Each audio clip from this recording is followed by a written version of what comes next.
What would you do if the man you loved, the man whose air you carried, looked you in the eye before thousands of your own people and called you a stain?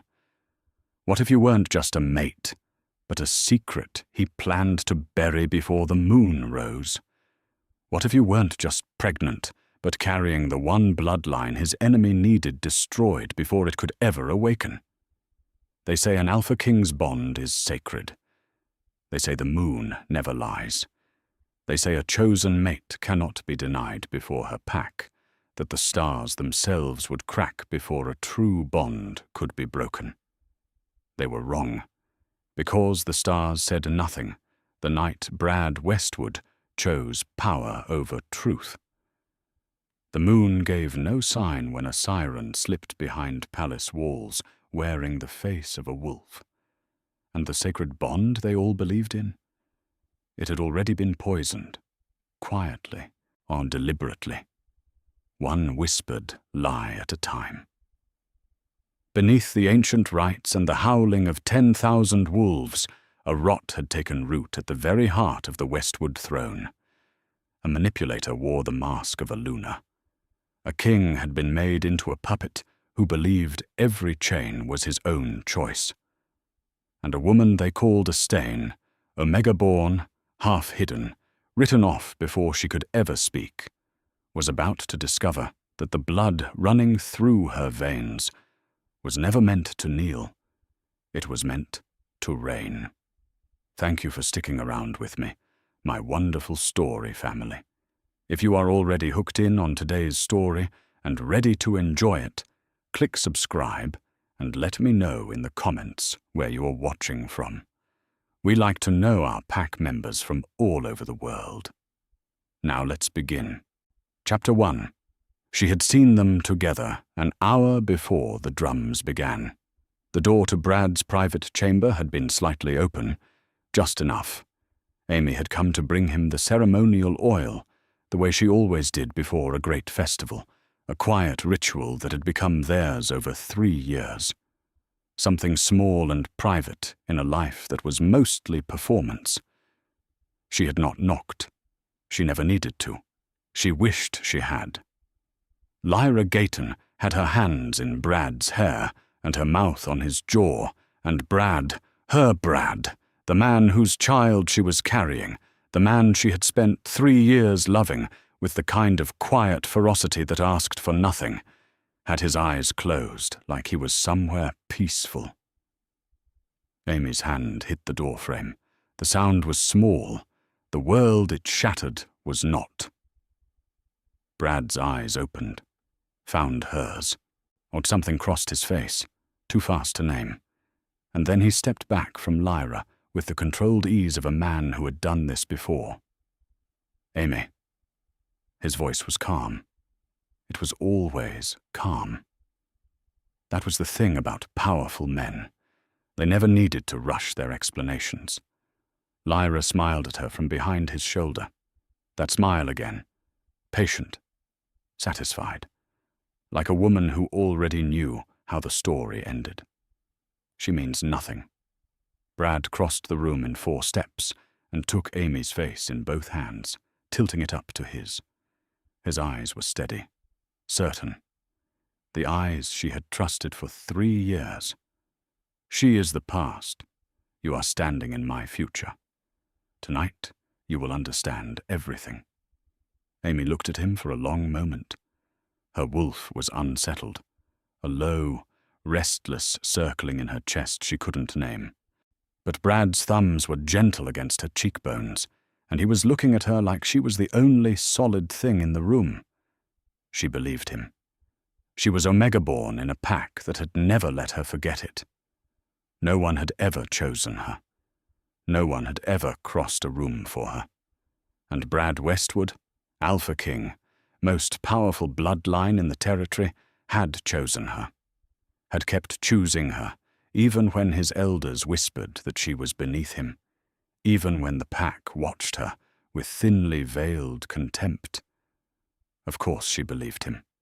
She had nothing else that had ever felt like love. She smoothed her ceremonial robe, pressed her hand once to her stomach where their secret was still growing, and walked out to become his queen. She stood in the front of the gathered pack with 10,000 wolves at her back and torchlight in her eyes, and hope, God help her, hope, still warm in her chest when Brad stepped onto the high platform. She watched him scan the crowd, watched him find her, watched him look away.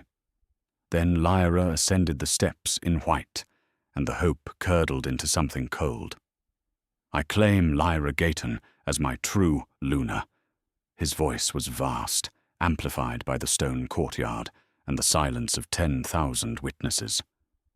Blooded, chosen, witnessed before the moon. The crowd ignited. Amy stood absolutely still inside the noise, the way you go still when something catastrophic happens and your body hasn't yet decided whether to run or collapse. Then Brad looked at her, directly, finally, and she understood that the cruelty about to come had been prepared. Or Amy Carter. He let her name sit in the air like something distasteful.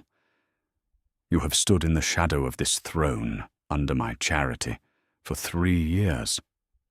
Let the pack know the truth tonight. I was never your mate. I pitied you.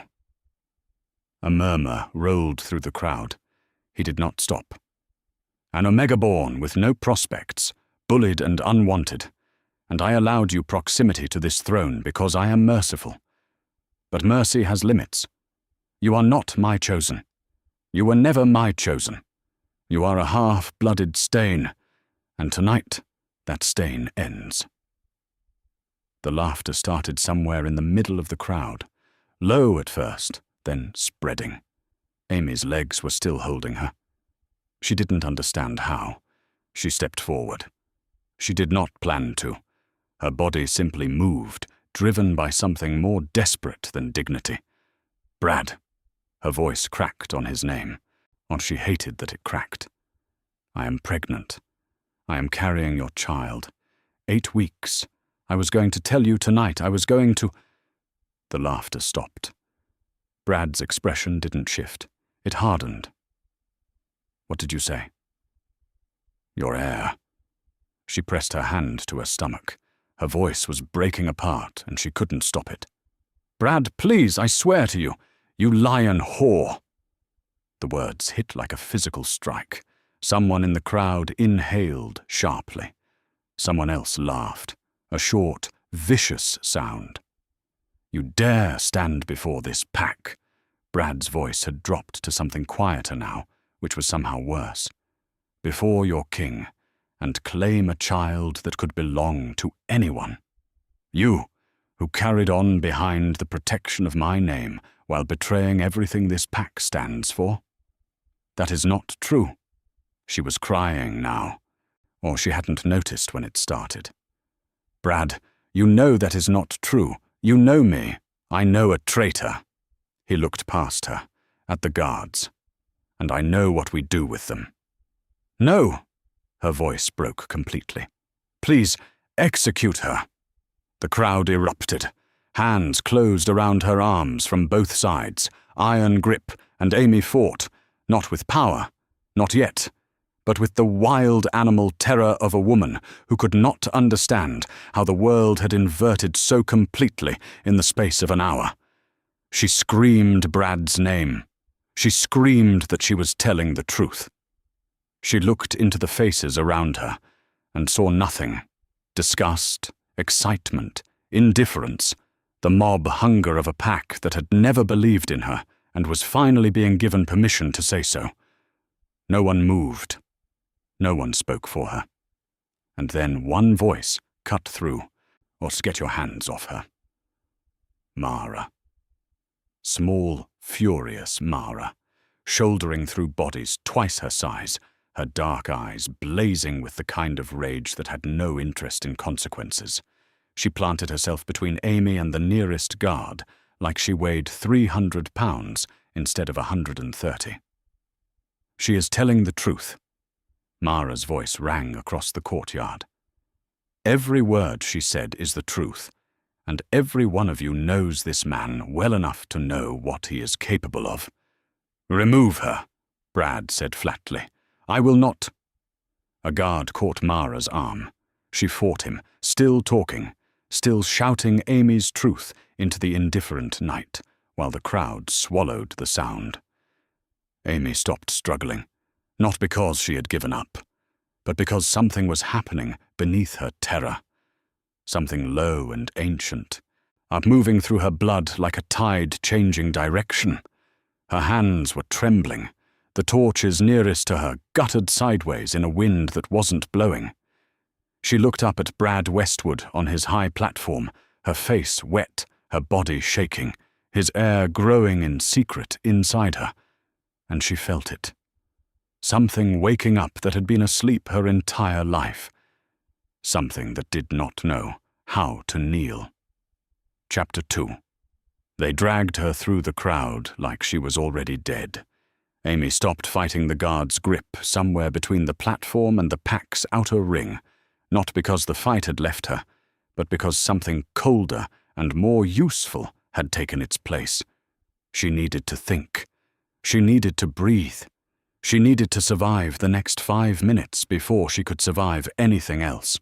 Or the crowd parted around them with a hunger that turned her stomach. These were wolves she had lived among for 3 years. Wolves she had nodded to at market stalls, sat beside at pack dinners, smiled at across ceremonial fires. Now they watched her being dragged through torchlight with their arms folded and their eyes bright, and not one of them looked away. Mara was still screaming somewhere behind her. Amy could hear her voice cutting through the noise, high, furious, refusing to be swallowed, and the sound of it was the only thing keeping her upright. They brought her to the judgment stone at the courtyard centre.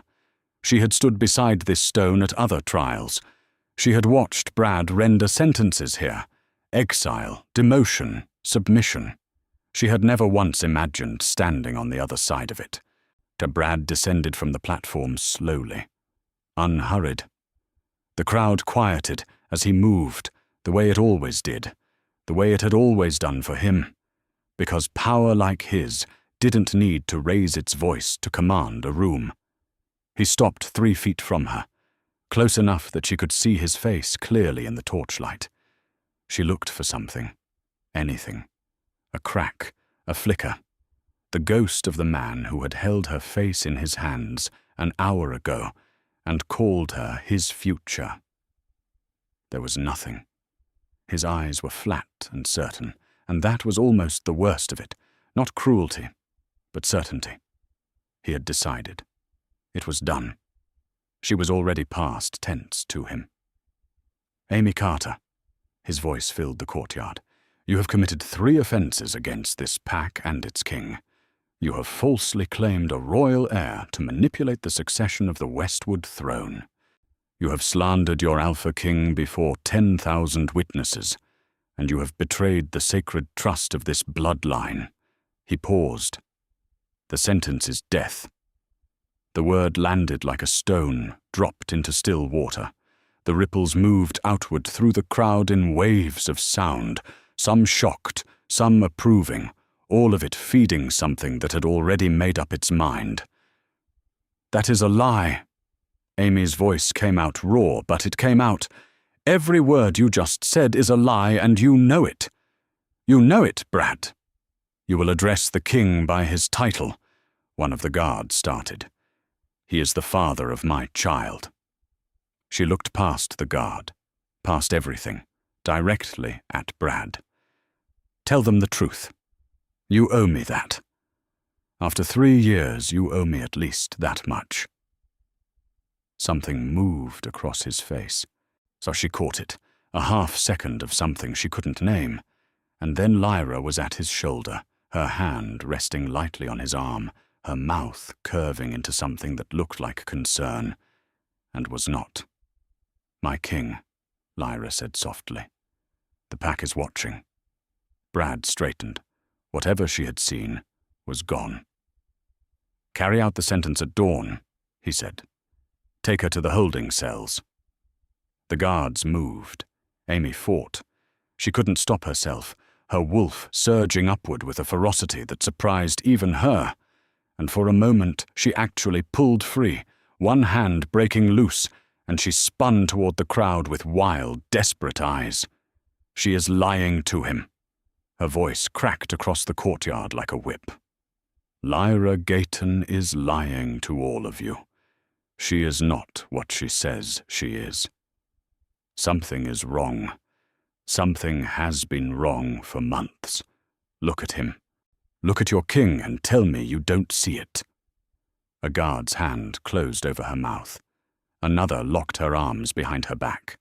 The crowd stared. A few faces shifted. Uncertainty, the beginning of a question. But uncertainty was slow and guards were fast, and within seconds Amy was moving again, being pushed toward the stone passage beneath the courtyard that led down into the dark. She twisted her head enough to find Mara in the crowd. Mara, bleeding from her lip now, held back by two guards, her eyes locked onto Amy's with an expression that was equal parts fury and devastation, and something else. Planning. Mara gave one small, deliberate nod. Then the stone door closed, and the torchlight disappeared, and Amy Carter was swallowed by the dark, with dawn coming, and a death sentence attached to her name. From somewhere above, what muffled through stone and distance, she heard Lyra Gayton laugh. Chapter 3. The cell smelled like old blood and forgotten things. Amy sat on the stone floor with her back against the wall and her hands pressed flat against her stomach, counting breaths the way her mother had taught her when she was small and the world felt too large to survive. In, hold, out. Her mother had called it the wolf's anchor, a way to stay present when everything in you wanted to run. She needed to stay present. She needed to think. Dawn was coming. She could feel it the way wolves always could, a slow brightening at the edge of instinct, the moon beginning its retreat. She had maybe 4 hours, possibly less. She was going to die in 4 hours if she stayed in this cell. The thought landed without drama, without the hysteria she might have expected. Or just a fact, clean and terrible and clarifying. I will not die here. She pressed harder against her stomach. We will not die here. The door at the passage's end shifted. Amy was on her feet before the sound fully registered, every nerve firing, her wolf slamming upright inside her chest. If they had moved the sentence up, if Brad had changed his mind, if... Amy. A whisper, urgent and familiar. Mara. She appeared from the shadows like she had been poured out of them, small, quick, her lips still swollen from where the guard had struck her, her dark hair loose and wild. Behind her, 2 figures Amy didn't recognize moved silently in the dark. Large, unfamiliar scent. Not Westwood wolves. We have minutes, Mara said, already at the cell's iron door. There's working something slim and metal into the lock with practiced hands that Amy had never known she possessed. Don't ask questions yet. Move when I say move. Mara. I said don't ask questions. The lock gave. The door swung open without a sound, and Mara grabbed Amy's wrist and pulled. They ran. Not through the main passage. Mara steered them sideways, into a narrow servants' corridor that smelled of torch smoke and disuse, the 2 strangers flanking them in silence. Amy's bare feet hit cold stone, and she ran anyway, her robe gathered in one fist, her heart slamming against her ribs. Behind them, distant but growing, voices, the changing of the guard, someone noticing a door that should have been locked. Here. One of the strangers, a man, broad-shouldered, a scar running the full length of his jaw, pressed his palm to a section of wall that looked identical to every other section of wall. It opened. A passage beyond it exhaled cold air and the smell of pine and earth. The forbidden woods. She recognized the smell. Every wolf in the territory knew it, the woods beyond the westward border, where rogues were said to disappear and never return. Amy stopped at the threshold. "I can't go in there." "You can't stay here," Mara said, and her voice was gentle and devastating in equal measure. She took Amy's face in both hands, a gesture so similar to Brad's from hours ago that Amy flinched, and Mara saw it, and her jaw tightened with a grief she didn't have time for. "I know. I know what tonight cost you. I know what he did. But Amy, they will kill you and that baby both before sunrise if you don't move right now." From somewhere behind them, an alarm bell began to ring. They had found the empty cell. Amy looked at Mara, then at the dark mouth of the passage. Then she pressed her hand once to her stomach, made a decision she couldn't take back, and stepped through. The woods swallowed them whole. They ran for what felt like an hour, though it was probably less. The scar-jawed man setting a brutal pace, his companion watching their rear, Mara never releasing Amy's wrist. The trees were ancient and enormous, and the moonlight barely reached the ground. Branches tore at Amy's robe, her hair, her face. She didn't slow. Behind them, faint but unmistakable through the canopy, she heard it. Howling. Not one wolf. Many. The coordinated, hunting call of a pack given assent to follow. Brad had sent the hunt early. "Faster," the scar-jawed man said, low and urgent. Amy ran faster. Her lungs were burning, her feet were bleeding, and the howling was getting closer, spreading through the trees in a wide arc, she realized. Not just behind them, but flanking, cutting toward the left, trying to circle. She skidded to a stop. The scar-jawed man threw out an arm to halt them all. 12 feet ahead, between two ancient oaks, a wolf stepped out of the dark. It was not a westward wolf. It was larger than any wolf she had ever seen, silver-black, its eyes catching the moonlight in a way that made her own wolf go completely, confusingly still. It looked at her. Only her. And then it spoke, not in wolf, but in a voice, low and deliberate, in the language of the old bloodlines that Amy had only ever read about in books. "Eclipse child," it said, "they are 30 seconds behind you, and I am the only thing standing between you and what they will do when they arrive." Amy stared into eyes that held something ancient and certain, the howling closing in from 3 directions at once, and understood she had exactly one choice left: trust the unknown, or die at the hands of the man she had loved. Chapter 4. She chose the unknown. There was no heroism in it. It was simply the only door left, and Amy Carter had never been the kind of woman who sat down in a burning room and waited. "Go," she said. The silver-black wolf moved. It didn't attack. It turned, fluid and enormous, and disappeared into the dark between the oaks. And the scar-jawed man grabbed Amy's arm and followed without a word, as though this had always been the plan, as though giant wolves that spoke in dead languages were simply part of the evening. Mara pressed close to Amy's side, and they ran again, deeper into the forbidden woods, the howling behind them, reaching a pitch that meant the hunt had found fresh scent. 30 seconds. The wolf had said 30 seconds. Amy didn't look back. The trees changed as they ran. Older, thicker.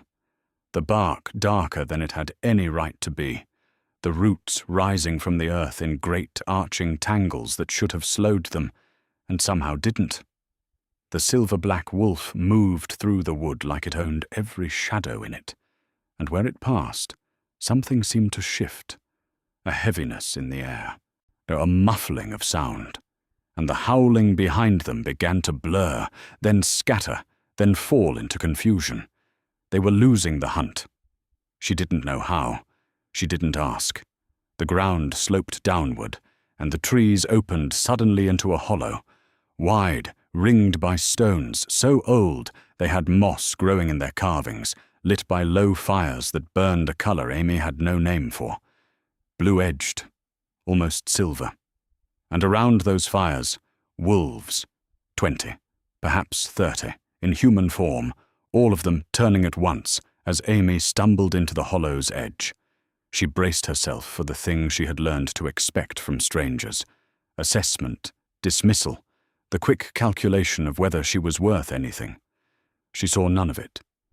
What she saw instead was harder to process. Recognition, not of her face, of something else. Several of them rose. One woman, older, but iron-haired, with markings tattooed in a spiral down her left arm, crossed the hollow in measured strides and stopped 2 feet from Amy, studying her with eyes the colour of deep water. "She's bleeding," the woman said. "She's been sentenced to death," Mara said from behind Amy. "By dawn." "I know." The iron-haired woman said it without surprise. "We've been watching the Westwood Territory for 6 months.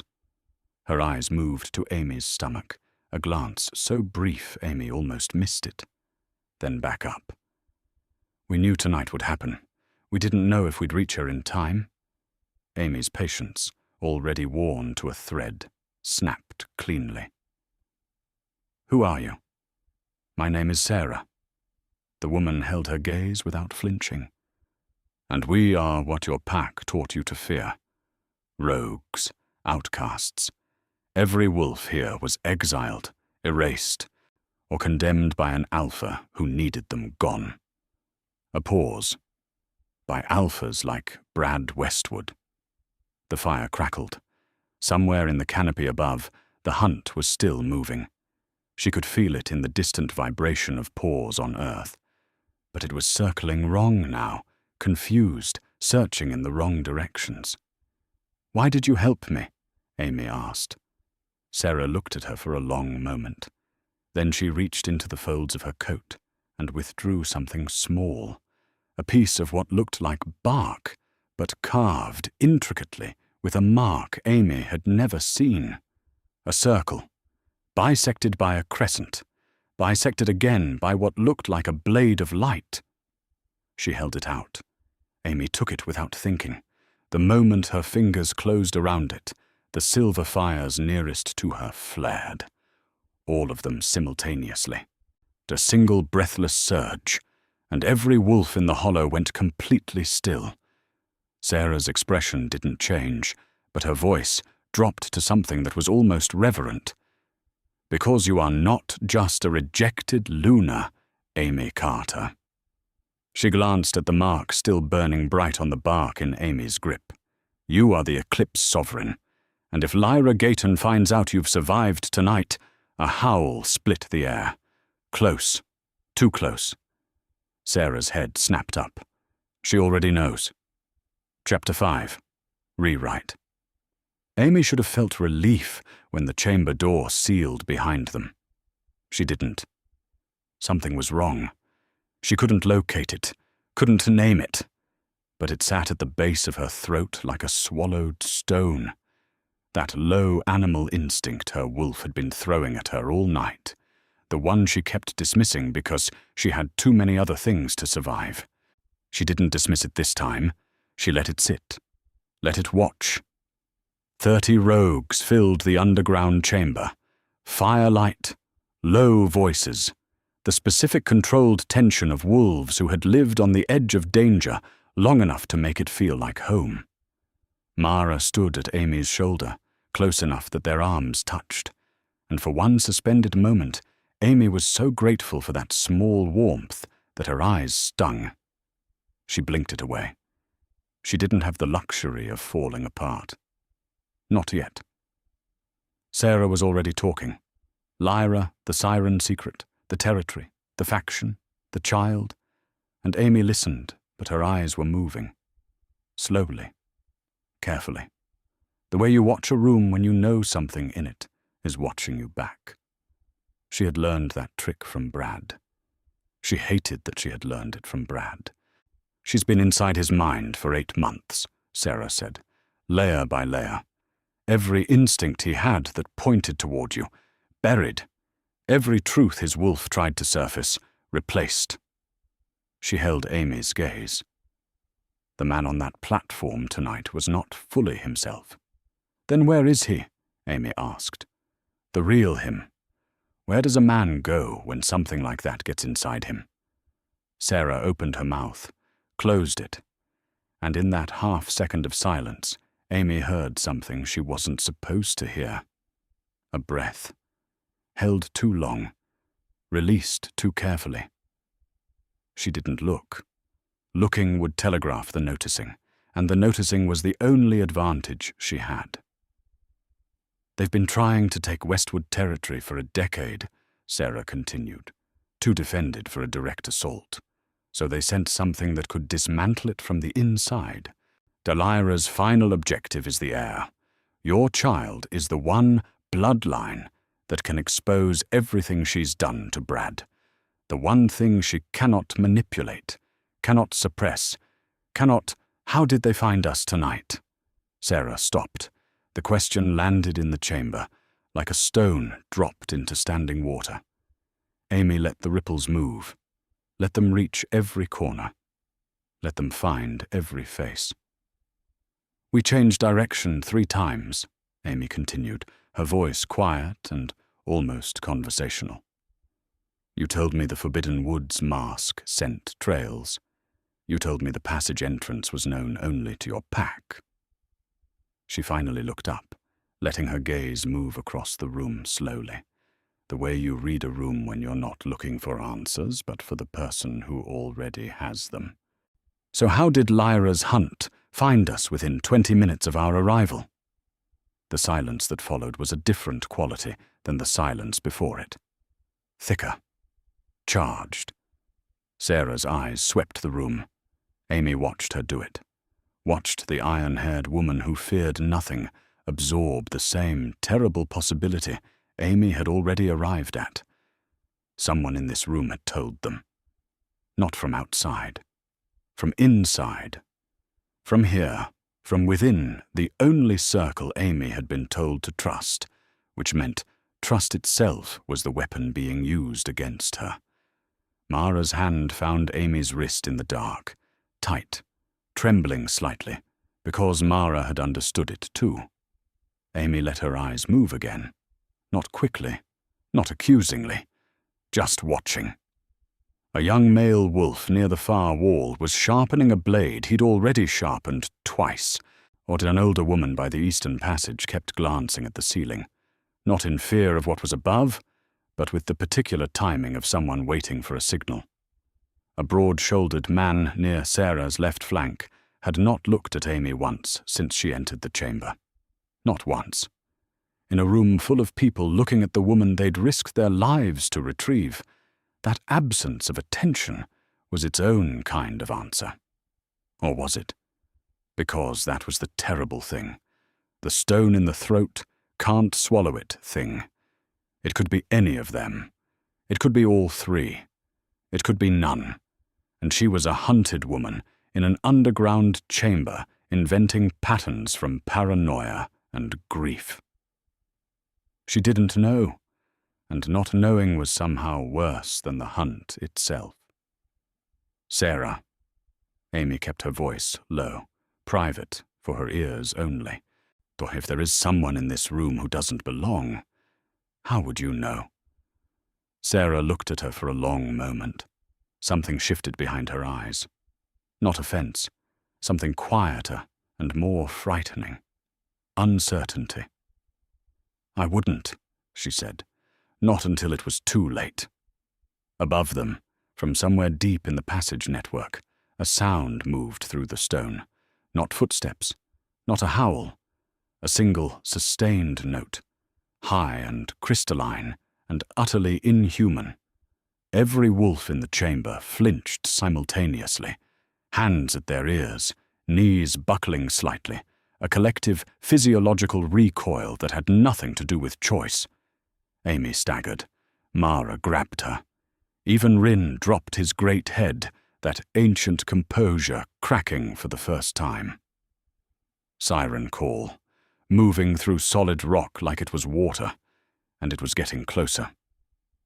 Sarah spun to face her pack, something wild in her eyes now, command fracturing at the edges.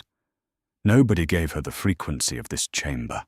Nobody knew the resonance point of these walls except... She stopped, her head turned, slowly, toward the eastern passage. The broad-shouldered man near her left flank was gone. Amy hadn't seen him leave. No one had. He had simply ceased to be in the room at some point between one breath and the next, as quietly as a thought you can't quite retrieve. And now the space where he had been standing held nothing but the fading ghost of a scent, and a small, smooth stone on the ground where his feet had been. Sarah crossed to it in 3 strides and crouched, picked it up, turned it over. Her face, when she looked up, was not the face of a woman who had an answer. What, it was the face of a woman who had just realized how long the question had been standing in the room with her. "He's been with us for a year," she said. The words came out stripped of everything. 12 months. I vouched for him myself. The siren note surged. The chamber walls hummed with it. And from the passage above, from the entrance that no one outside this pack was supposed to know existed, came the deliberate sound of footsteps descending, unhurried, certain, as though whoever was coming had never doubted they would find exactly this. Chapter 6. The footsteps stopped. For 3 seconds, long, airless, weaponized seconds, nothing moved. The chamber held its breath. 30 wolves stood frozen between fight and flight, caught in the siren frequency still humming through the rock. Of that crystalline note working at the edges of every instinct like a blade at a fraying thread. Amy felt it differently than the others. Where they flinched and buckled, she felt it as pressure, enormous, deliberate pressure, like something vast pressing its full weight against a door. And behind that door, something was pressing back. Her. Not the her that had stood barefoot on cold stone 8 hours ago, counting the days of a secret pregnancy. Something older. Something that had been waiting in the dark of her bloodline for so long it had stopped being impatient. "Hold the passage," Sarah ordered, her voice stripped to its essential core. Wolves moved, weapons raised. Mara pulled Amy backward toward the chamber's far wall, both hands gripping her arms, her voice low and urgent at Amy's ear. "Stay behind me, whatever happens. To stay." The siren note spiked. Not louder. Deeper. A frequency shift that hit the chest like a physical blow, and this time 3 wolves went to their knees simultaneously, hands clamped over their ears, faces contorted. The chamber walls vibrated. Dust fell from the ceiling in thin curtains. A crack split the rock above the eastern passage with a sound like a gunshot. Amy's knees buckled. Not from the sound, from what answered it. It started in her hands. A heat so sudden and so specific, it felt almost surgical, like something locating itself precisely. Then her arms. Then her chest, spreading outward from the center of her sternum, where her wolf lived.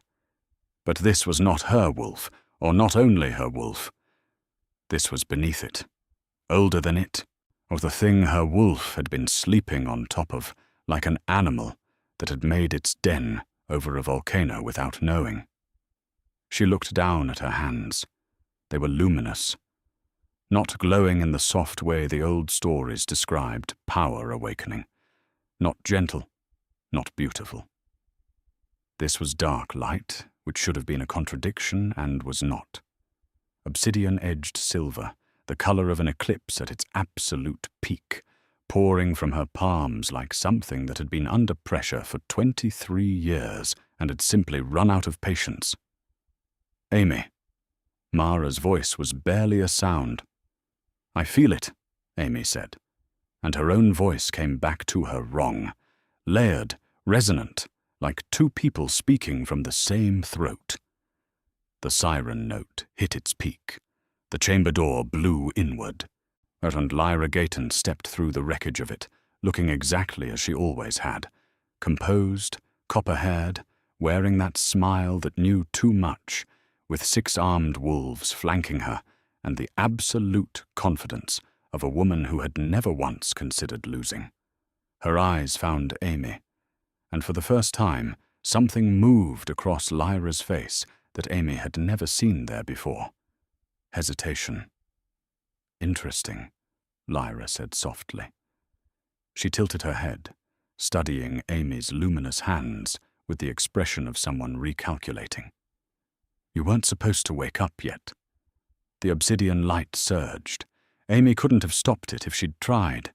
It rolled outward from her body in a wave, silent, pressurized, absolute, and every wolf in the chamber felt it land, including Lyra's 6. 3 of them stepped backward without meaning to. Lyra's smile didn't waver, but her eyes did something small and terrible. They went to Amy's stomach. "Kill the child first," she said. Chapter 7. The wave hit Lyra's wolves before the order had finished leaving her mouth. Not violently. That was the thing that would stay with Amy later, in the quiet moments she couldn't afford yet. It wasn't violent. It was authoritative. The obsidian light didn't strike them, didn't tear or burn. It simply landed, the way a king's word lands in a room full of people who suddenly remember they are subjects. 3 of Lyra's 6 wolves stumbled backward. A 4th dropped to one knee, confusion written across his face like he didn't understand why his body had made that decision without him. Lyra's composure cracked, just slightly, just enough. It was enough for Sarah. "Move!" Sarah barked, and the chamber exploded into motion. Rogues launching at Lyra's remaining wolves, blades and bodies colliding, the narrow space turning the fight ugly and close. Mara had Amy's wrist before the first collision landed, pulling her toward the secondary passage at the chamber's rear, the one the traitor had fled through, and which now represented the only exit that wasn't blocked by Lyra's body. Amy ran. She hated that she ran. Every cell in her body was pulling toward Lyra with something that wasn't anger, but was angrier than anger. A deep, structural fury, the kind that came from understanding the full architecture of what had been done to her life. But the child. She pressed her free hand to her stomach and ran. Behind her, she heard Lyra's voice cut above the chaos, sharp and clinical. "Let them run. We have the other one." Amy spun. Mara's hand was no longer in hers. She didn't know when it had happened. The passage, the dark, the noise. Somewhere in the 10 seconds between the chamber and here, the connection had broken. And now Mara was on the other side of the fighting with one of Lyra's wolves between them, and her face, when Amy found it across the chaos, was doing something devastating. It was telling Amy to keep going. "No!" Amy started back. Rin blocked her. That massive silver body simply appeared in front of her, immovable, and his eyes said the same thing Mara's face was saying. And Amy understood with a clarity that felt like swallowing glass that she was being asked to survive at a cost she hadn't agreed to pay. "I will come back for her," she said it aloud, to Rin, to herself, to whatever was listening. A promise she needed to exist in the world outside her own head. Rin held her gaze for 1 second. Then he turned and led her into the dark. They surfaced through a root-tangled exit 1/2 mile from the chamber, the forbidden woods closing over them like water over a stone. Amy emerged gasping, not from exertion, though her body was at its limit, but from the particular suffocation of leaving someone behind. She had 3 seconds of silence. Then she heard it. Not the hunt. Not Lyra's wolves. Not the siren frequency. not the distant sounds of the chamber fight still dying behind her. Something else. One wolf, moving through the forest with a precision and speed that separated it immediately from everything else in the night. No pack formation, no coordinated sweep. Singular, focused, the kind of movement that came from a wolf who didn't need a pack to hunt because the wolf itself was enough. Amy knew that movement. She had watched it for 3 years from palace windows, had felt the particular quality of the air when that specific wolf entered a room. Brad. He had come himself. She ran harder. Her feet were bleeding. She'd forgotten that, had stopped feeling it somewhere between the chamber and here, and the obsidian light was still moving beneath her skin like a banked fire, present but contained, waiting. The trees were dense here, the moonlight fractured, and she used every shadow because she had nothing else. Behind her, Brad was gaining, not because she was slow, because he was something beyond fast when he wanted to be, something that had made grown wolves step aside their entire lives. And whatever Lyra had done to his mind had not touched his body. His body was exactly what it had always been, a weapon pointed at her. She could hear his breathing now, that close, and then something worse than his breathing. His voice. Amy. Low, not a shout, a command that assumed compliance. The Alpha King who didn't need to raise his voice because the sound of it alone was supposed to stop her. It nearly did. Not because she feared him, because she recognized him. Because beneath the betrayal and the sentence and the 8 months of poison Lyra had poured into him, that voice was still his voice, and her body still remembered being loved by it, or believing it was loved. She couldn't separate those things cleanly enough yet, and that inability cost her half a second. Half a second was enough. His hand closed around her arm. She spun, and the obsidian light erupted from her palms without permission, and Brad released her instantly, not thrown back, not struck, but his face. God, his face. The light hit him, and something moved through his expression that she had no framework for. A fracture. Like a man waking up inside a nightmare he didn't know he was having. His eyes cleared, just slightly, just for a moment. Amy. His voice had changed. The command was gone. Something raw underneath it. What are you? Don't. She backed away, hands raised, the light pouring from them, her voice shaking for the first time since the chamber. Don't you say my name like that. Not now, not after tonight. Something is wrong with me.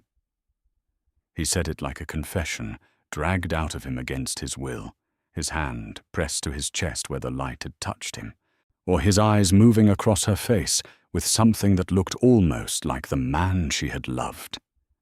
Something has been wrong for... I don't know how long. A howl split the forest. Close. Brad's elite guard, finally catching up to their king. His expression shuttered. She watched it happen in real time, that fracture sealing itself, the clarity retreating, Lyra's architecture rebuilding itself behind his eyes like a wall going back up brick by brick. His jaw hardened.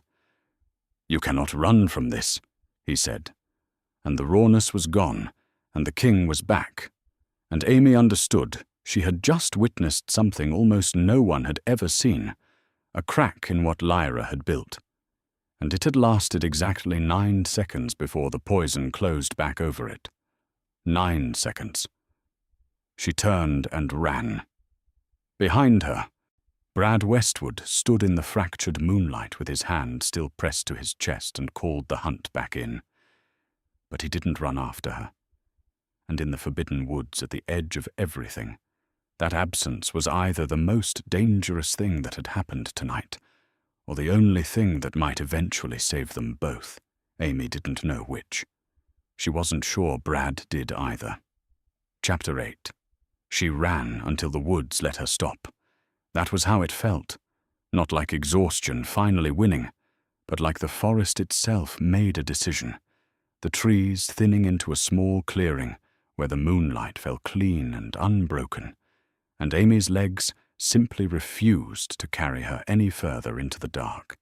She dropped to her knees on the frozen earth and pressed both hands flat to the ground, and breathed. In, hold, out, her mother's trick, her wolf's anchor, the only thing she had left that hadn't been contaminated by tonight. Rin settled beside her without a sound, that enormous silver-black body, a wall of warmth against her left side, and Amy leaned into it without deciding to, the way you lean into the only solid thing in a tilting room. She was shaking. She hadn't noticed when it started. 9 seconds. She kept returning to it. Brad's eyes clearing. That fracture, raw and bewildered and almost unbearably familiar, opening in his face for 9 seconds before Lyra's construction sealed it back over. 9 seconds of the man she had loved, surfacing through 8 months of poison to say something is wrong with me, like a drowning person breaking the surface long enough to name the water. And then gone. She pressed her hand to her stomach and asked herself the question she had been avoiding since the chamber. Was it enough? Was 9 seconds of a man fighting his way back through his own corruption enough to matter? Enough to count against everything else? Against the platform, against the crowd, against Stain and whore and kill her? She didn't have an answer. She wasn't sure she was entitled to one yet. Rin's head lifted. I know, Amy said quietly. We have to move. Not yet. The voice came from the clearing's edge. Amy was on her feet before the second word landed, the obsidian light already moving in her palms. And then she saw him, and stopped. An old man. Ancient, truly ancient, in the way that some wolves carried their years differently than humans.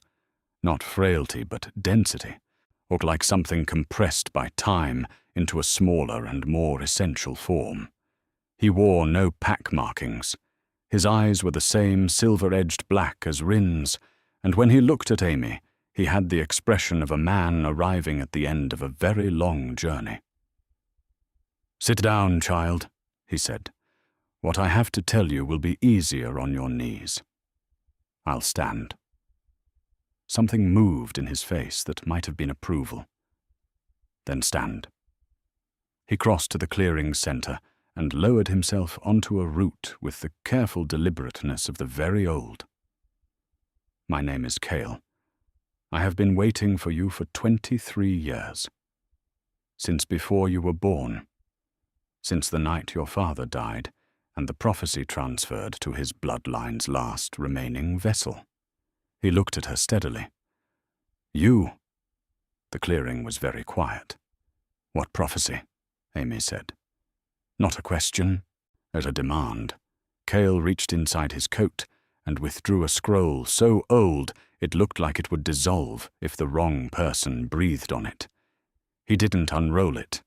He held it in both hands and recited from memory, in the old tongue first and then in common speech, each word placed with the care of a man who had been carrying them for 2 decades and understood their weight. The Eclipse Sovereign shall be born of the Omega's line, hidden in plain sight within the house of her enemy.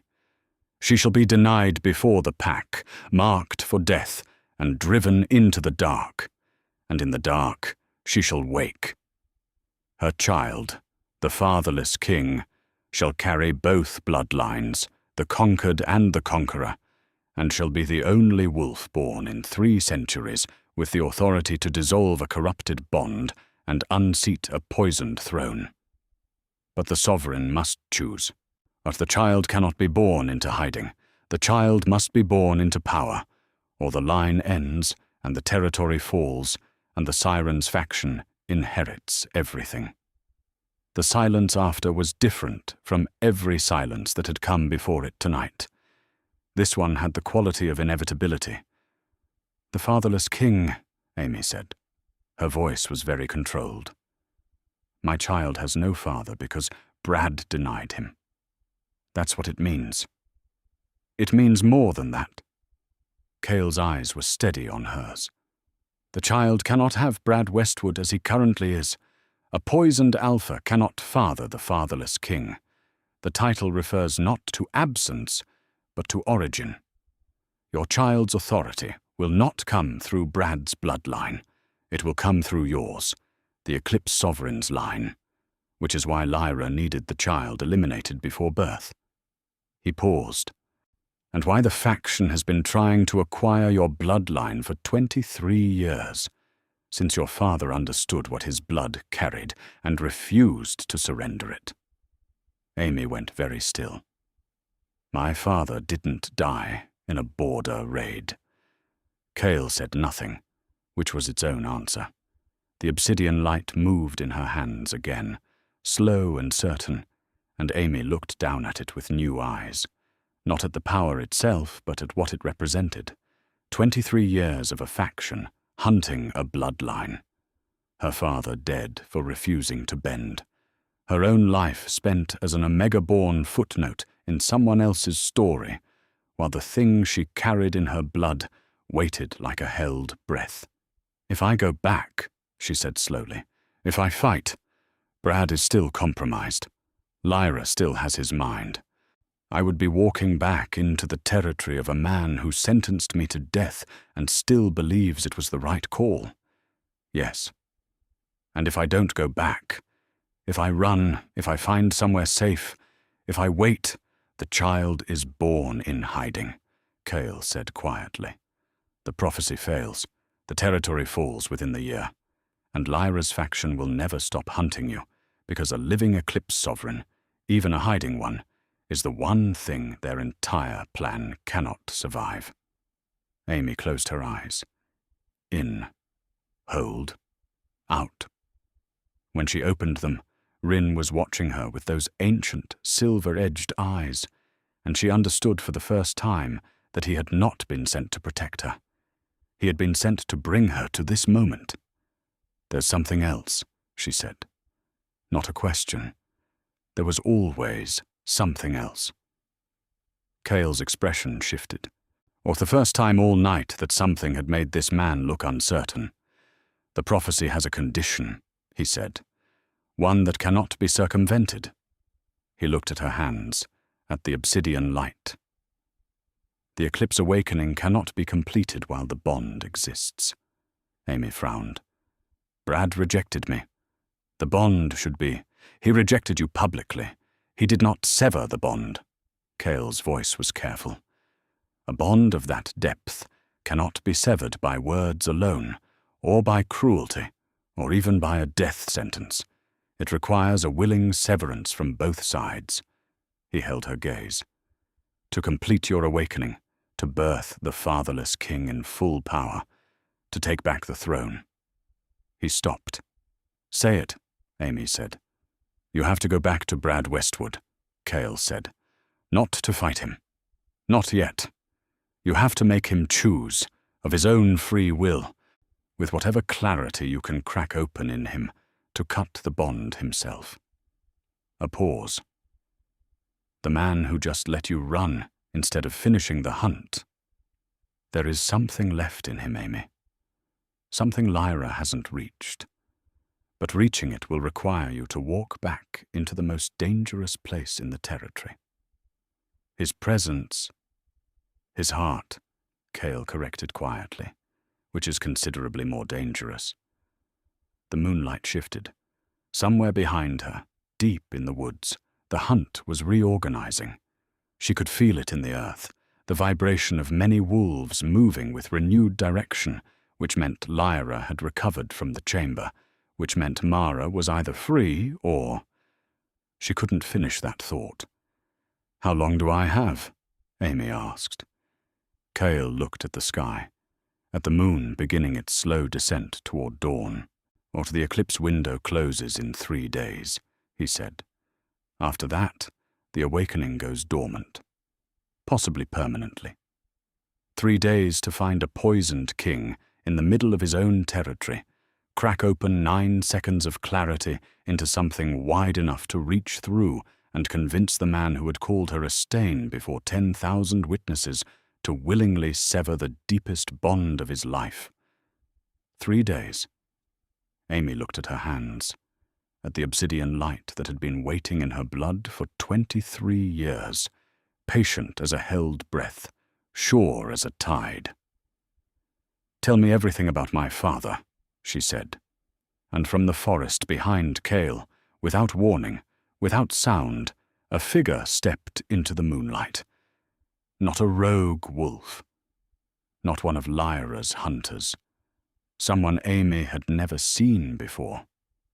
A woman, young, with Brad's jawline and Brad's eyes and a mark on her wrist that matched the one burning in Amy's palm, and the world, which Amy had believed could not tilt any further tonight, tilted. Chapter 9. The woman in the moonlight didn't move. She just stood there with Brad's jawline and Amy's mark burning on her wrist, and let the silence do what silence does when it carries something too large for words. Amy stared at her, and felt the ground shift beneath her feet in a way that had nothing to do with the earth. "My name is Sena," the woman said quietly, "and I have been waiting 2 years for you to wake up." "Who are you?" Not a question, a demand. Sena turned her wrist outward.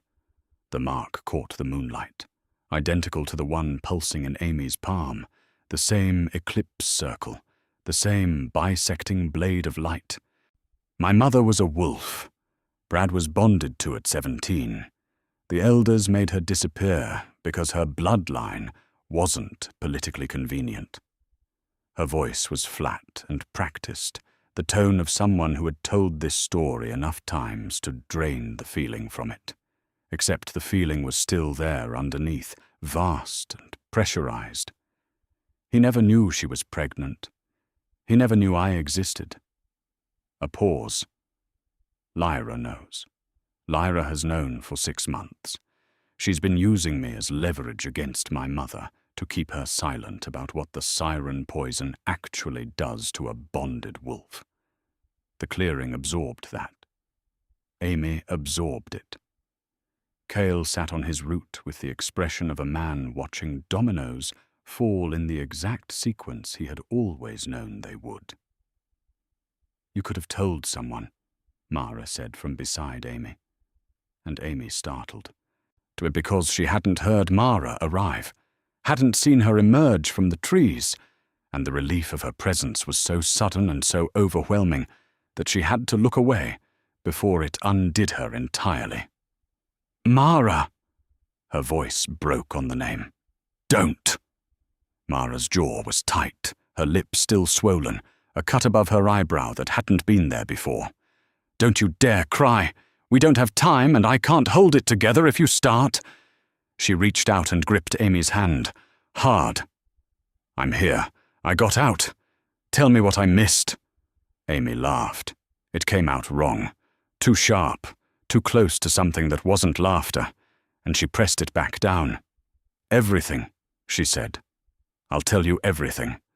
But first," she turned back to Cale. 3 days. The eclipse window. What do I actually need to do? Cale looked at her steadily. "Don't you need to return to Westwood Territory?" "I know that part. You need to reach Brad." He held her gaze.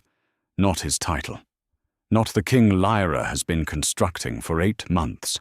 The man underneath it. The one you saw for 9 seconds in the forest. He paused. "You need to make him sever the bond willingly, with full clarity, while Lyra is present and cannot stop it. And if Lyra stops it, she will try," Cale said simply. "That is why you cannot go back the way you came." Dawn broke grey and merciless over the Westwood border. Amy stood at the tree line with obsidian light moving slow and steady beneath her skin, and looked at the trial ground. Flat, scarred earth between the forest and the territory wall, the place where Brad's justice had always been made final and irreversible. She had watched sentences carried out here from palace windows. Distant, institutional, the machinery of alpha law operating at a comfortable remove.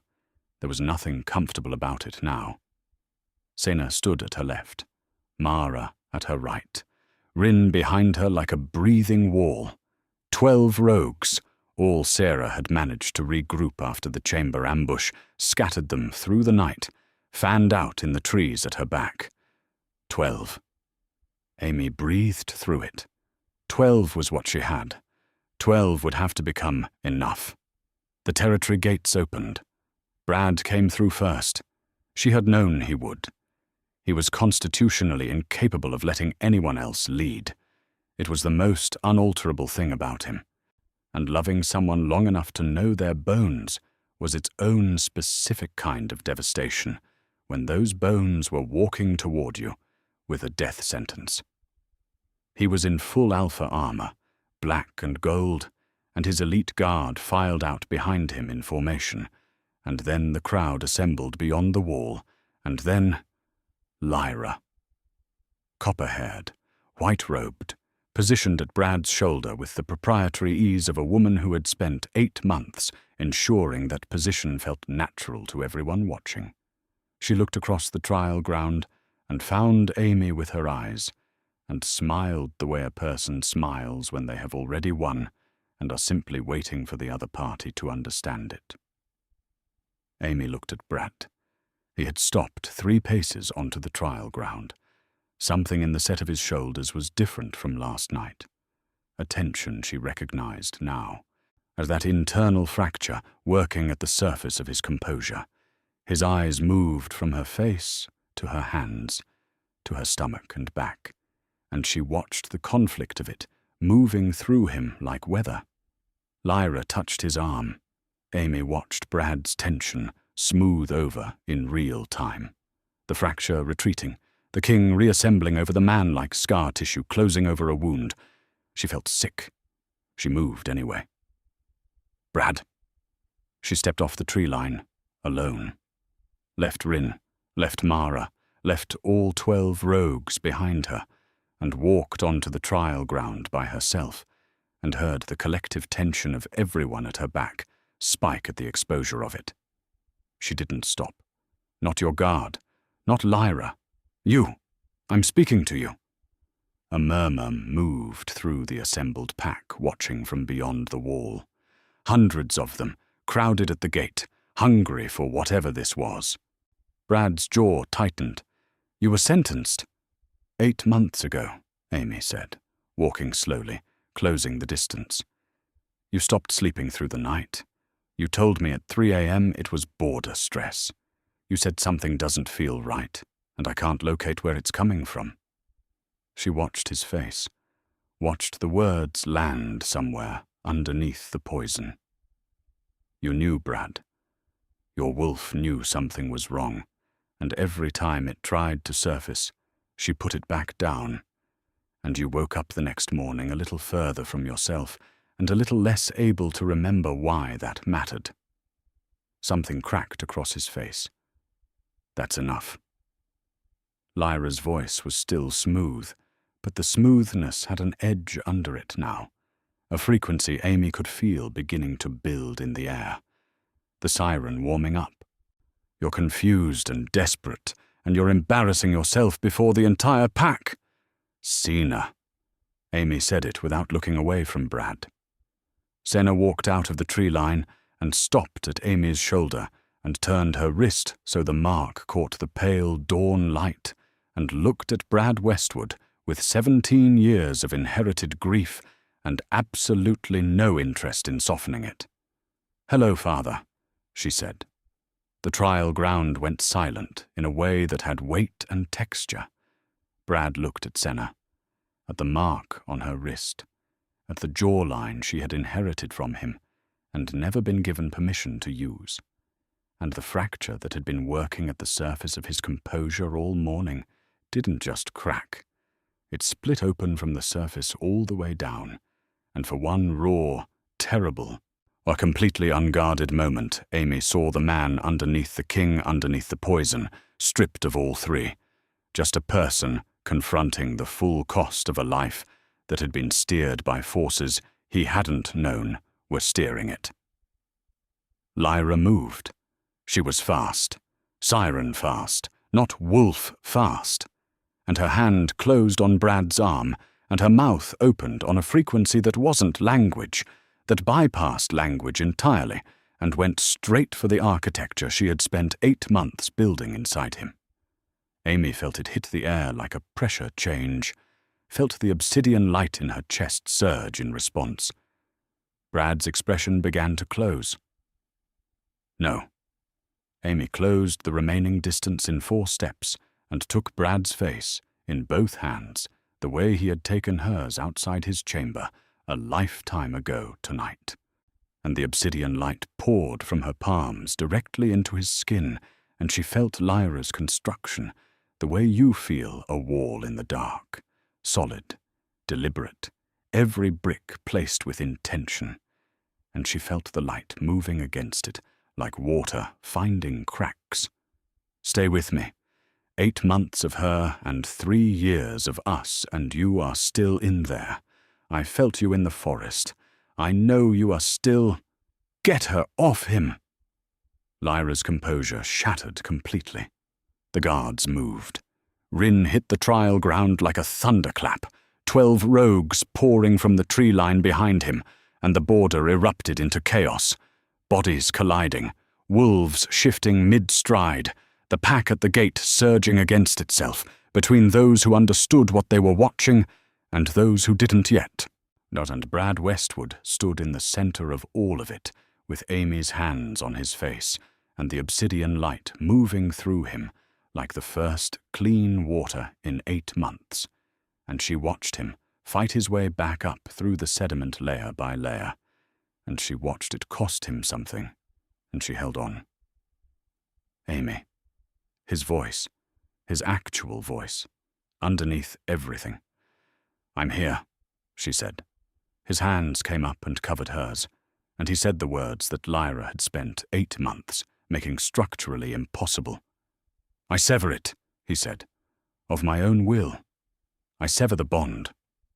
The light detonated, not from Amy's hands, from the bond itself, the place where 3 years and 8 months of poison and 9 seconds of almost, and this moment of full devastating clarity had been building toward a pressure no architecture could contain.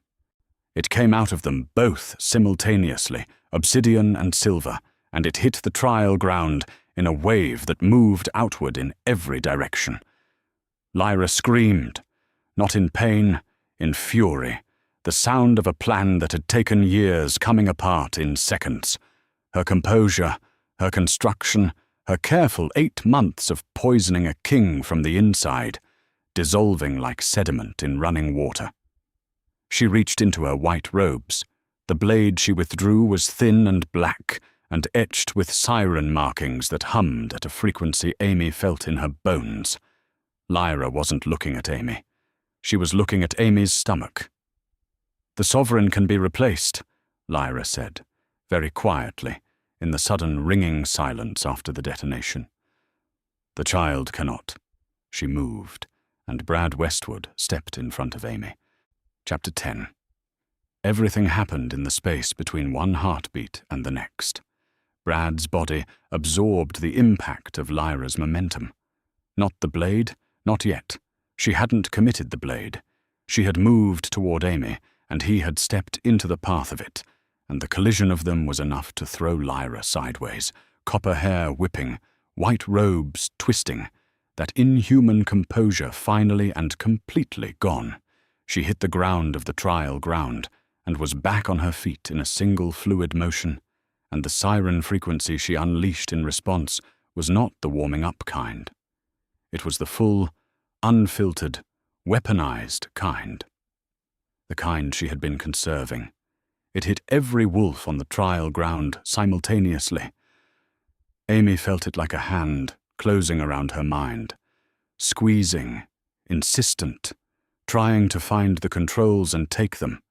She felt it find the obsidian light and push against it, and the light pushed back, and the collision of those two forces inside her chest was the most physically painful thing she had experienced in a night full of physical pain. She staggered. Brad caught her arm without looking. Instinct. 3 years of instinct, his body still knowing hers even when his mind had been elsewhere, and steadied her, and the touch of his hand sent the obsidian light surging. Lyra screamed again. This time it wasn't fury. There was something else in it. Something Amy needed a second to identify, because she had never heard it from Lyra before. Fear. The bond severance was still moving through the trial ground like a shock wave in slow motion, rippling outward through the assembled pack, and Amy understood with sudden clarity what it was doing. But it wasn't just dissolving what Lyra had built inside Brad. It was revealing it, the mechanism, the architecture. 8 months of siren construction made suddenly visible to every wolf present, the way a beam of light makes dust visible in a room you thought was clean. Amy could see it, and so could they. The crowd at the gate shifting, a collective intake of breath, wolves who had watched Brad sentence Amy to death this morning, now looking at their alpha king and understanding for the first time that the man who had done it had not been entirely himself. The murmuring started low. Then it built. Lyra heard it too. She turned on the crowd with the blade still in her hand and the frequency still rolling off her in waves, and for the first time Amy saw her make a strategic mistake. She turned her back on Amy to manage the witnesses. The calculation of a person who had always controlled every room she entered and couldn't accept that this one had gotten away from her. Amy looked at Brad. He was already looking at her.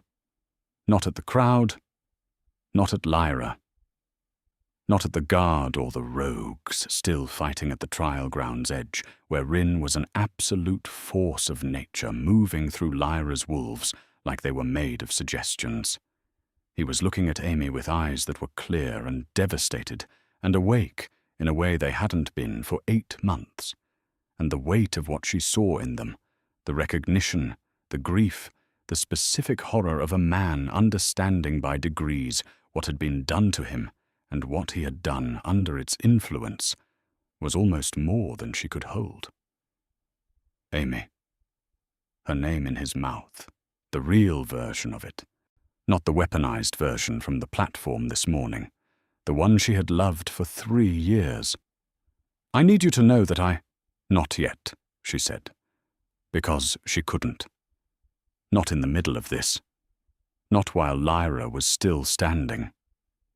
Tell me after. He nodded and picked up a fallen guard's blade. What happened next would be told in the Westwood Pack for generations, and like all things told in packs, the details would shift with each telling. Some would say the obsidian light covered the entire trial ground. Others would say it rose in a column visible from the far border. Some of the older wolves would say it looked exactly like the eclipse carvings in the ancient chamber beneath the territory, the ones that hadn't been opened in 300 years. What Amy knew was simpler and more overwhelming than any of those accounts, and she walked toward Lyra. That was all.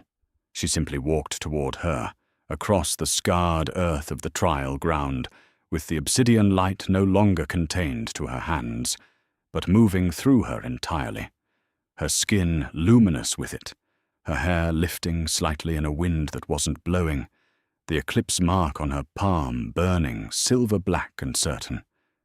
She wasn't running. She wasn't attacking. She was walking with the specific, unhurried authority of someone who has finally understood what they are and has decided to stop apologizing for it. Lyra turned from the crowd and saw her coming, and the fear in her face became something else.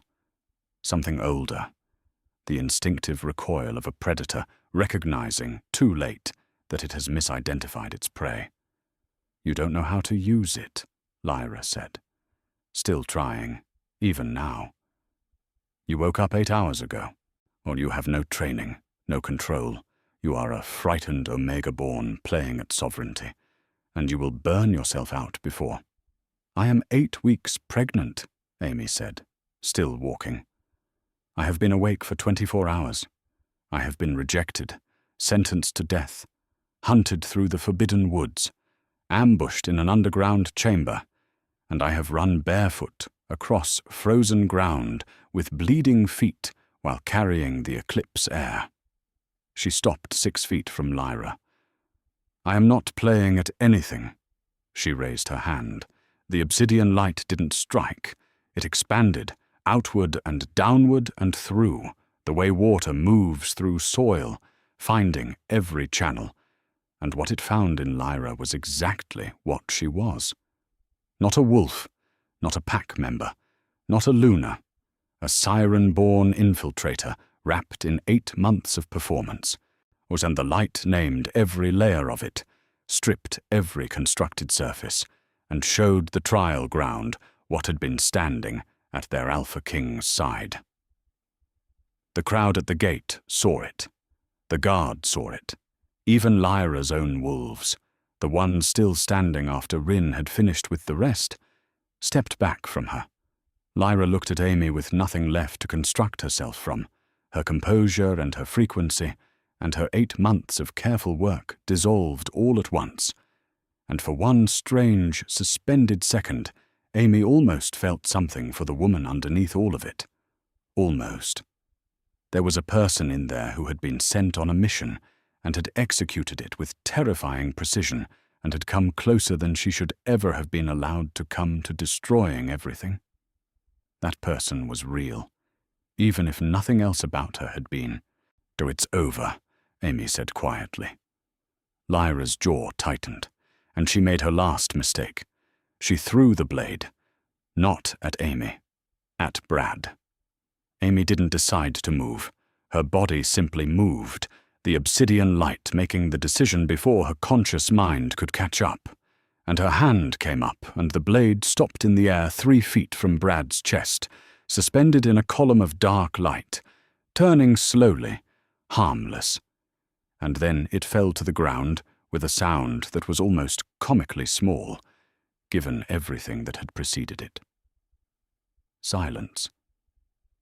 Lyra looked at the fallen blade, at Amy, at the 30 wolves staring at her with the expressions of people who have just watched a curtain pulled back on something they should have seen months ago. She ran, not in wolf form, just running, which was somehow more telling than anything else she had done. The siren who had worn a wolf's world, like a borrowed coat, finally abandoning the costume entirely. 3 rogue wolves went after her, and Amy let them go and turned to face the trial ground. What she saw stopped her breath.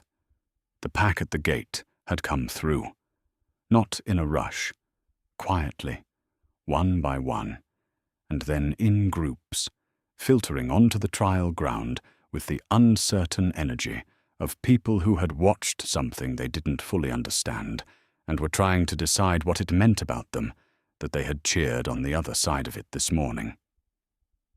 Amy recognized faces, the female elder who had always looked through her at pack dinners, the young guard who had been the first to grab her arm on the platform, the market wolves, the ceremony wolves, the wolves who had laughed when Brad called her a stain. None of them were laughing now. Mara materialized at Amy's side from somewhere in the crowd, her Mara, battered and furious and entirely intact, and took her hand and said nothing, which was exactly right. Brad crossed the trial ground. He stopped in front of Amy, and the distance between them was full of everything that had happened, and everything that hadn't, and everything that would need to be said over many days. And not here, not like this, not in front of witnesses. He knew that. She could see him knowing it. He didn't try to compress it into a moment it wouldn't fit into. He went to his knees. Not compelled this time. Not by the bond or the light or ancient authority. By choice. Deliberately, in front of his entire pack.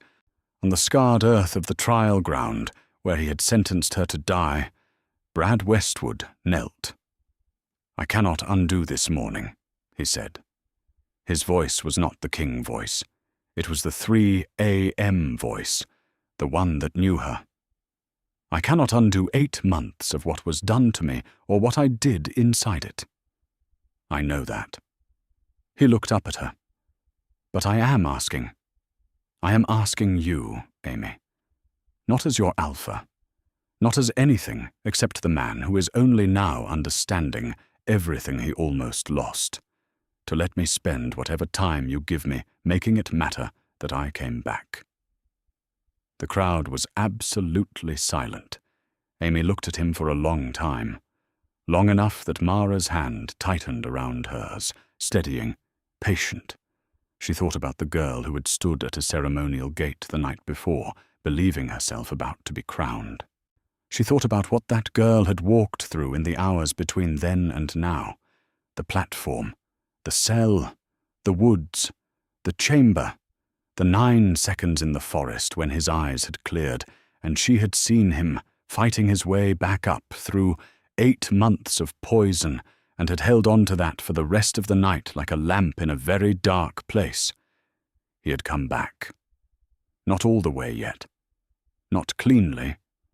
Not without a reckoning that would take months and many uncomfortable conversations, and a patience from her that she was going to have to choose, deliberately, every single day. She knew all of that. She reached down and took his hand. "Get up," she said quietly. "We have a child to protect, and a throne that needs cleaning, and I am not doing either of those things alone."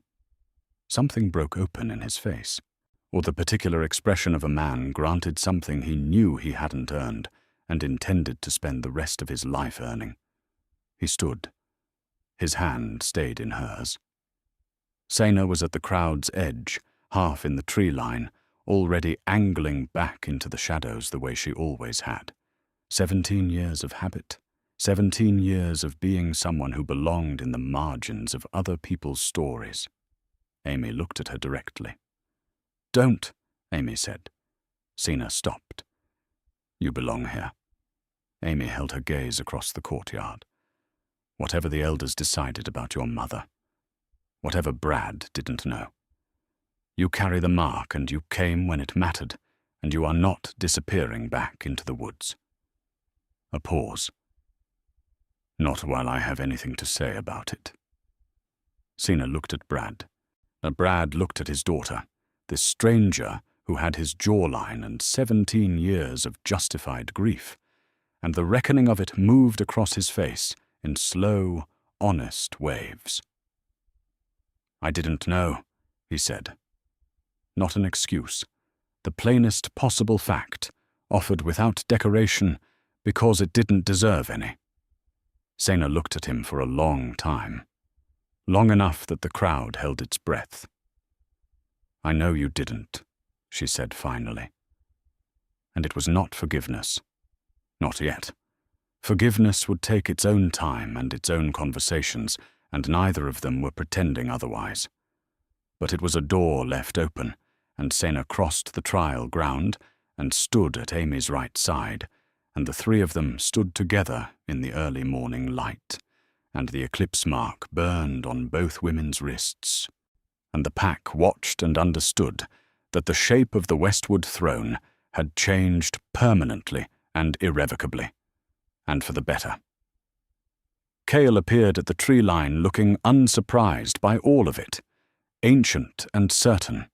He met Amy's eyes across the trial ground with an expression that was as close to satisfaction as she imagined he ever got, and gave one small nod that said everything it needed to.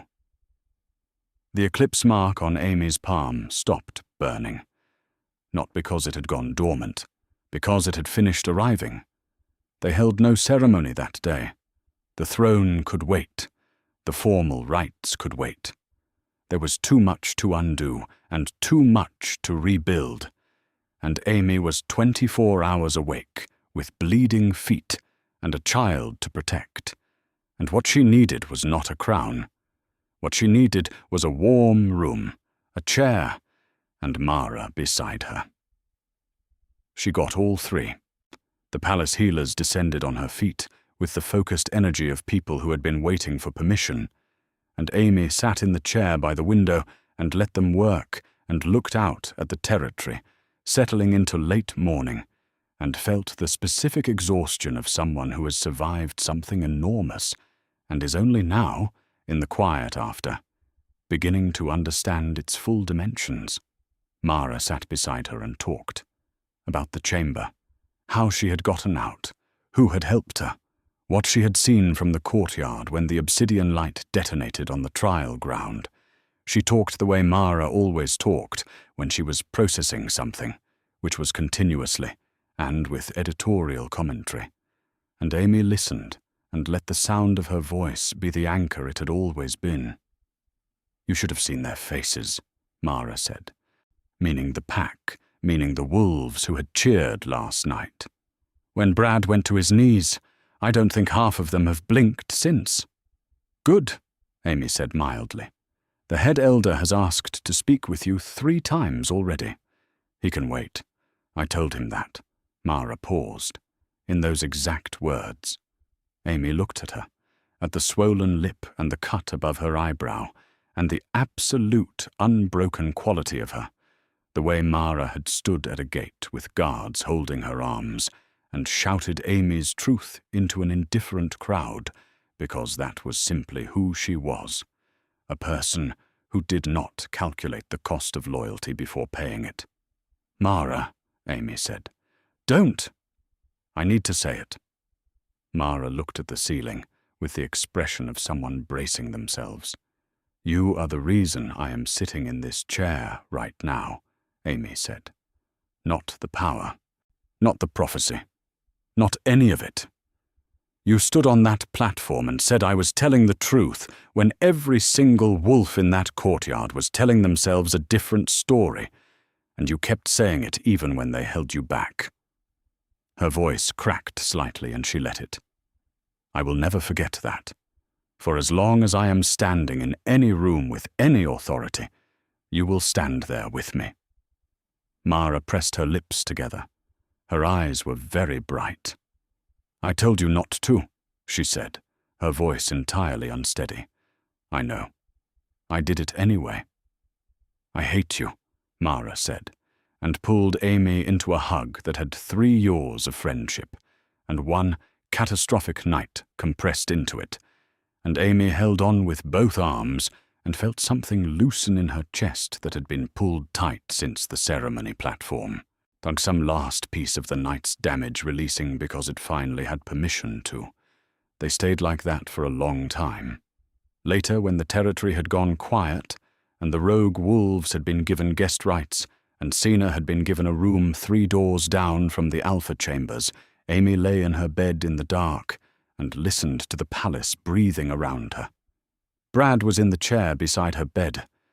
She had not told him he could stay. She had not told him to leave either, and he had understood the distinction, had settled into the chair with the careful, uncertain quality of a man who was learning how to occupy space without assuming his welcome, which was new for him, and which she was going to let be hard for him, because that difficulty was part of what the next months needed to contain. The room was quiet. "And the prophecy," Brad said eventually. His voice was low, careful. "Cale told me, the fatherless king." A pause. "He won't be fatherless." "No," Amy said. "He won't." I wanted to say it out loud, so it existed somewhere outside my own head. Amy said nothing for a moment.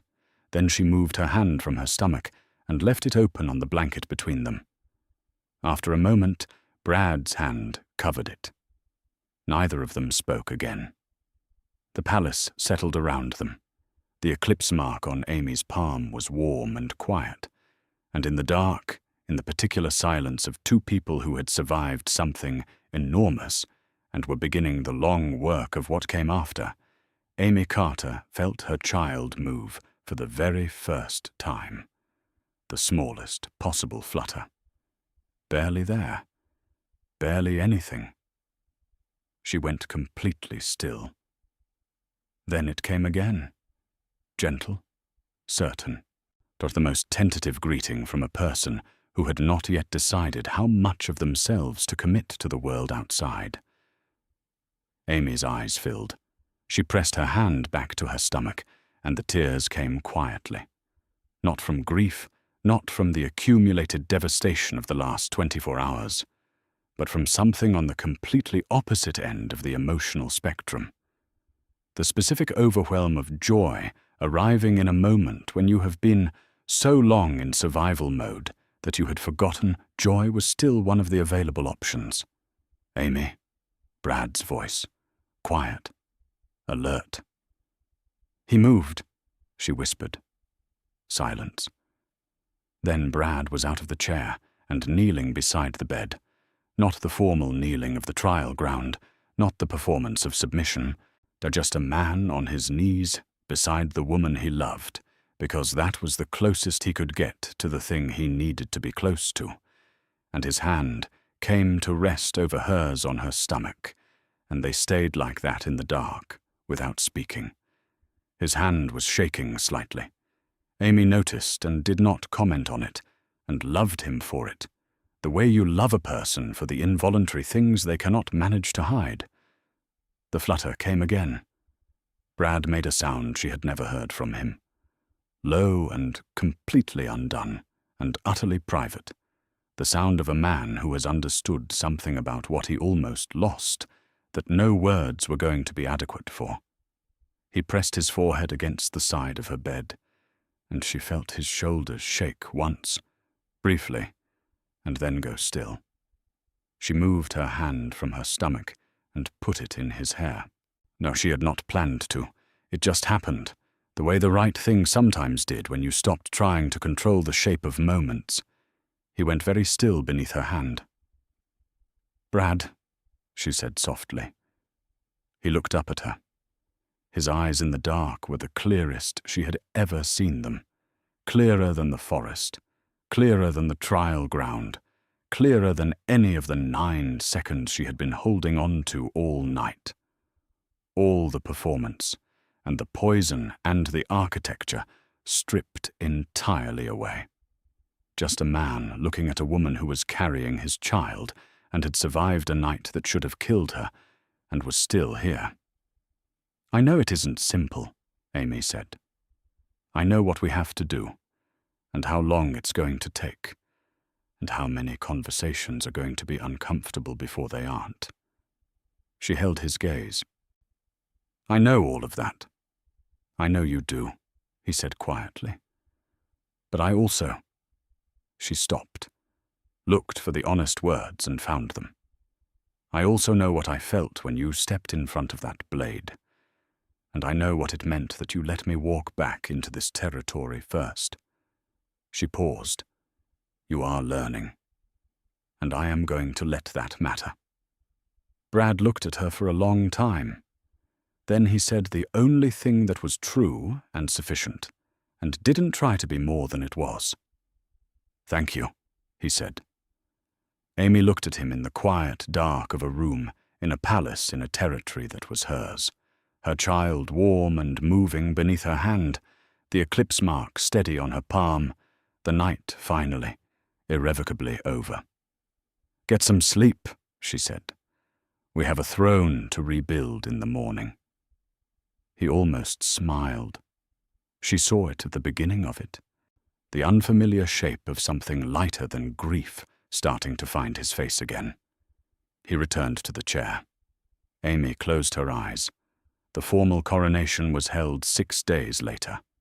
She wore deep blue, the color of the sky, in the exact moment of an eclipse, when the world was neither dark nor light, but something that existed only in the threshold between them.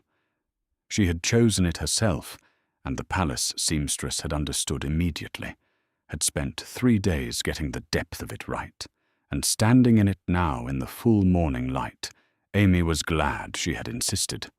Mara walked at her left, Sena at her right, Brad half a step behind in the deliberate, chosen sense, not diminished, not lesser, but present in the way that said clearly and without ambiguity that this moment belonged to Amy, and he was there because she allowed it. She climbed the ceremony platform, the same stone beneath her feet, the same courtyard of faces, and they were the same faces. That was the thing. These were the wolves who had watched her, dragged away 6 days ago, and she was looking at them, and they were looking at her, and that history lived between them, and none of them were pretending it didn't. Amy didn't want them to pretend. She wanted them to remember. She wanted every wolf in this courtyard to carry the memory of what had been possible when they chose silence over truth, because memory was the only thing that made different choices more likely. She stood on the platform and looked out at her pack, and felt the full, complicated weight of what that word meant. Hers, these people, this responsibility, and found that she was not afraid of it. The head elder raised his staff. His voice, when it came, was quieter than it had been 6 days ago on this same platform. Something had been worked out of it. Something earned. "Do you claim this throne," he said, "as Eclipse sovereign, first of the restored bloodline, Lunar of the Westwood territory?" Amy looked at Mara first. Her Mara, eyes already bright, jaw set against the emotion she was going to feel regardless.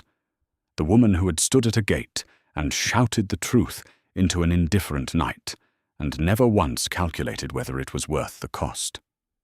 She looked at Senna, who was holding the eclipse mark visible on her wrist with a steadiness that had become her particular brand of courage, standing in the sunlight with 17 years of inherited grief and the first careful beginnings of something that wasn't grief underneath it, learning in real time that she was allowed to take up space in the light. She looked at Brad, who was looking at her with everything in his eyes that was going to take time and was worth every moment of that time, and something else now, something newer, growing in the 6 days of quiet evenings and careful words, and a man learning how to occupy space without assuming his welcome. Something that had survived the night and the poison and the trial ground, and was rebuilding itself from the foundation up and knew it, and was not ashamed of how long that would take. She pressed her hand flat against her stomach. Her child moved. Right then. Right in that moment. As if he knew. As if the fatherless king who was not fatherless had decided that this was the moment to announce himself properly. A flutter. Then stronger. Then stronger again, like a question being asked with increasing confidence. Amy's breath caught. Then she smiled, wide and unguarded and entirely real, the kind of smile she had spent 3 years rationing in rooms where she felt tolerated, unleashed now without apology in front of every wolf who had ever looked through her. "I claim it," she said. The obsidian light rose from her palm in a single clean column, not violent, not desperate, not the light of something that had been contained too long and finally broken loose. Just light, steady and certain and entirely at home in itself, the way Amy Carter was at home in herself, standing on the ceremony platform in deep blue with her mark burning and her child moving, and her people before her. The pack roared, all of them, the full, uncontrolled, chest-deep sound of wolves who had found their Luna and knew it in the place where wolves always knew things, not in their minds, not by calculation, but in their blood, in their bones, in the instinct that does not lie even when everything else does. The sound moved through Amy like the last piece of something settling into place. She looked at Mara, who had given up entirely on composure and was crying openly and beautifully, and without any apparent intention of stopping. Amy laughed. The real laugh. The whole one, the one that lived in her chest without apology, and reached over and took Mara's hand, and Mara held on with both of hers, and the pack roared around them, and the sun was high and warm and entirely unhurried above the Westwood territory. She found the East Garden in the afternoon, the small one, the wild one, for the one nobody used much that she had discovered in her 3rd month in the territory, because it was the only outdoor space in the palace that didn't feel like a performance. She sat on the low stone bench and took her shoes off because she had earned the right to be barefoot whenever she wanted, and she tilted her face up toward the late sun and breathed. In, hold, out. Not because she needed the anchor anymore, just because it was her mother's trick and her mother was gone, and this was one of the ways she kept her. Brad sat down beside her. She had heard him coming, had always been able to hear him coming, even before she understood why, even when she thought it was just love and hadn't known yet that it was also blood, also Mark, also something written into her before she was born. He sat close enough that their shoulders touched and said nothing, which was new for him, a thing he was learning, the value of not filling silence. They sat together in the small, wild garden in the late afternoon light and listened to the territory, the distant sound of the pack moving through its evening rhythms, voices carrying across courtyards, the specific, busy warmth of a place that had witnessed something enormous and was beginning the long collective work of becoming better than what it had been. "How does it feel?" Brad asked eventually. Amy held the question the way it deserved to be held, or the honest answer was too large for any single word. It contained the platform and the cell and the woods and the chamber, and 9 seconds in the forest, and the trial ground, and this morning on the ceremony platform with her child moving beneath her hand at the exact right moment. She found the truest part of it. "Like I always knew it was mine," she said, "even when everyone was telling me it wasn't, even when I almost believed them." She paused, like I just had to survive long enough for the truth to catch up with what I already knew. Brad was quiet for a moment. "I should have been the one telling you," he said, "that it was yours, that you were, that you deserved." He stopped. "I have a long list of things I should have said and didn't. I'm going to be working through that list for a while." "I know," Amy said. "Well, I'm going to let you." She felt him exhale beside her, the specific relief of a man being given time to do a thing properly instead of being asked to do it instantly. She pressed her hand to her stomach. Her child was quiet now, that settled, warm stillness of a person who had made their point and was content to rest. Amy smiled at the feeling of it, this small certainty she was carrying, this future that had survived the night that tried to end it before it could begin. "What do we name him?" Brad asked quietly. Amy hadn't thought about it. In the middle of everything, the prophecy and the throne and the faction and the survival, the ordinary miracle of a name had not had space to surface. She thought about it now. She thought about her mother, who had given her the wolf's anchor and left too soon. She thought about her father, who had died rather than surrender a bloodline he understood was worth more than his life. She thought about Cale in a clearing telling her she had been waited for. She thought about Mara at a gate, arms held, voice raised. She thought about 9 seconds in a forest, and a blade suspended in dark light, and a man going to his knees on scarred earth. She thought about the flutter, the first one, the greeting from a person who had not yet decided how much of themselves to commit to the world, but had committed that much right then. at exactly the right moment. "Something that means he was wanted," Amy said, "before he was anything else, before the prophecy, before the throne, before any of it." She looked at Brad. "He was wanted. I want him to always know that." Brad looked at her for a long time. Then he reached over and covered her hand with his, both of them resting over the child, the air, the small, certain life that had survived a night designed to end it. And something passed between them in that contact. Not the bond as it had been, not the thing that had been severed on the trial ground, but something new. Something they were building from different materials with clearer eyes. Something that knew what it was and had chosen to be it anyway. The sun was warm. The garden was small and wild at the edges. Somewhere in the territory, a wolf howled. Not the hunt kind, not the alarm kind, the simple evening kind, the sound of a pack settling into itself after a long, strange day.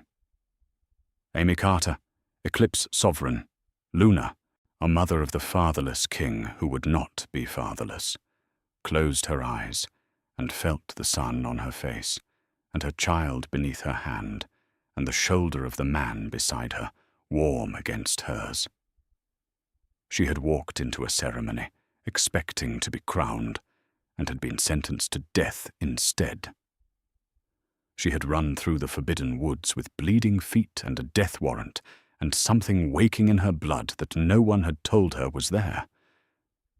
She had survived the night. More than survived it. She had come back from it as something the night had never intended to create. Not a victim of what had been done to her, not a casualty of a siren's game, or a king's poisoned mind, or a pack's willingness to watch in silence. Not the woman who had stood in too many rooms feeling tolerated. Something else, and something that had been waiting in her blood for 23 years, patient as a tide, certain as the moon, and was finally, completely, irrevocably home. Here are a few options. Thank you for being here, for staying until the very last word, and for giving Amy Carter the audience she always deserved. Like, subscribe, share this story with the world, and drop your thoughts in the comments below. Because a story only truly lives when the right people find it, and you are exactly the right people. See you in our next story.